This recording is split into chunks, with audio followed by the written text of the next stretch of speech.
నియోజకవర్గంలో దాదాపు నెంబర్ ఎంతమంది 20 మంది 30 మంది 28 ఈరోజు కడప నియోజకవర్గంలో దాదాపు 28 మందికి ఈరోజు 19 లక్షల సీఎం రిలీఫ్ ఫండ్ ఇవ్వడం జరిగింది. పేదలు ఆరోగ్య సమస్యలు వచ్చి అనుకోని పరిస్థితుల్లో అధిక ఖర్చులయ్యి హాస్పిటల్ ఖర్చులైనప్పుడు ముఖ్యమంత్రి గారి సహాయ నిధి నుంచి ఈ యొక్క పేద ప్రజలకు ఆదుకోవడానికి ఈ యొక్క సీఎం రిలీఫ్ ఫండ్లు ఇవ్వడం జరుగుతుంది. ఎవరైనా కానీ కడప నియోజకవర్గం నుంచి డైరెక్ట్గా వాకింగ్ చేసినా కానీ వాళ్ళ మంచి చెడ్డలు కనుక్కొని వాళ్ళకు సీఎం రిలీఫ్ ఫండ్ ఇవ్వడానికి పేపర్లు పంపించి చేసి తీసుకొచ్చి వాళ్ళకి చెక్కులు ఇచ్చే వరకు మేమే పనిచేస్తాము.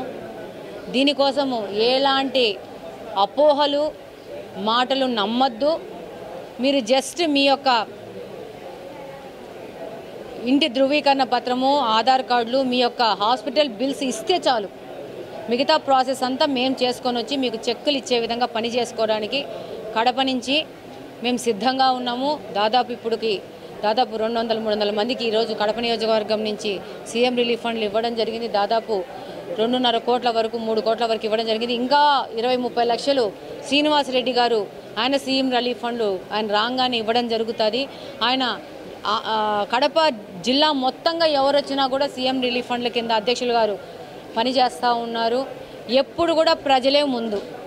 ద ఫస్ట్ ప్లేస్ ఈజ్ ప్రజలకి, అందులోనూ పేద ప్రజలకి వాళ్ళకు అందుబాటులో ప్రభుత్వము పనిచేస్తూ ఉంది. ఆ ప్రభుత్వం ఇచ్చే పథకాలను ప్రజల వద్ద వరకు తీసుకుపోవడానికి ఒక మాధ్యమంగా పనిచేస్తాము, ఒక సూపర్వైజర్గా పనిచేస్తాను. నేను మీ అందరికీ పని చేయడానికి మాత్రమే ఇక్కడ నిలబడడం జరిగింది, గెలవడం జరిగింది.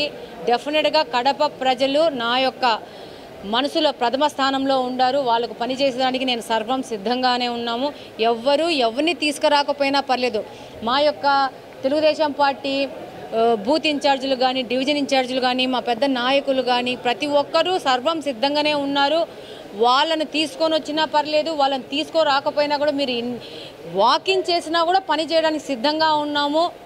కాబట్టి ఈ యొక్క అవకాశాన్ని కడప నియోజకవర్గంలోని పేద ప్రజలందరూ అందుకొనేసి వాళ్ళకి సమస్యలను తీర్చుకునే విధంగా మీరు కూడా ముందుకు రావాలా. ఏ విధమైన దీనికోసం 1 రూపాయి కూడా మీరు ఖర్చు చేయాల్సిన అవసరం లేదు. ఏదో ఆఫీస్ ఖర్చులు అది ఇదని చెప్తే కూడా వినమాకండి. ఏ ఖర్చు లేదు. సింపుల్గా మీరు మీ యొక్క సమస్యను తీసుకొని వస్తే పని చేయడానికి ఇక్కడ అందరం సిద్ధంగా ఉన్నామని తెలియజేసుకుంటున్నాను. ఒకసారి అన్న కడప ఎమ్మెల్యే మా రెడ్డమ్మ గారు ఆధ్వర్యంలో ఈ సీఎం రిలీఫ్ ఫండ్ ఎవరు వచ్చినా పేదవారు ఎవరు వచ్చినా కూడా ఆప్యాయతగా పిలిచి వారి కష్టసుఖాల్లో తెలుసుకొని వాటన్నిటిని కూడా సీఎం దగ్గర పర్సనల్గా తీసుకువెళ్ళి దగ్గరుండి వాటిని శాంక్షన్ చేయించుకొని వచ్చి ఈరోజు వాళ్ళందరూ కూడా చెక్కులు పంపిణీ చేస్తామంటే వాళ్లకు ఉన్నటువంటి వ్యాధిని మర్చిపోయి ఎమ్మెల్యే గారిని చూస్తూ సంతోషంగా కళ్ళల్లో ఆనంద బాష్పాలు రాలుస్తూ ఇవాళ మాకు పెద్ద దిక్కు మా కడప ఎమ్మెల్యే రెడ్డమ్మ గారు. ఆమె మమ్మల్ని 1 రూపాయి కూడా ఖర్చు పెట్టనీయకుండా సొంతంగా వెళ్ళి మా హాస్పిటల్లో ఖర్చు అయినటువంటి కూడా దాదాపుగా 90% మాకు అందే విధంగా మాకు సహాయ సహకారాలు అందిస్తూ ఉన్నారు. కాబట్టి మా ఆశీస్సులు రెడ్డమ్మ గారు తప్పకుండా ఉంటాయి. ఆమె ఎల్లకాలము ఈ కడప నియోజకవర్గంలో ఎమ్మెల్యేగా ఉండి తీరుతారని చెప్పేసి వారందరూ కూడా వ్యక్తం చేస్తూ ఉంటే మాకు అలాంటి కార్యకర్తలందరూ కూడా ఆనందంగా ఉందని చెప్పి తెలియజేస్తాము.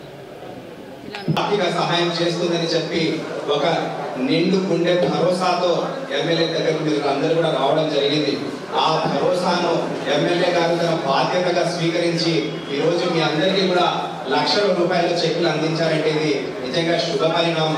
ఈ రోజు మన ఆంధ్ర రాష్ట్ర పరిస్థితి, ఆర్థిక పరిస్థితి ఏ మాత్రం కూడా బాగలేకున్నా కూడా, ఇబ్బందులు ఉన్నా కూడా ఏ ఆంధ్ర రాష్ట్ర ప్రజలు వైద్య పరంగా ఇబ్బంది పడకూడదని చెప్పి మన ముఖ్యమంత్రి నారా చంద్రబాబు నాయుడు గారు సీఎం రిలీఫ్ ఫండ్ కింద ఈ వార్షిక సంవత్సరం నుండి దాదాపు 500 కోట్ల రూపాయలు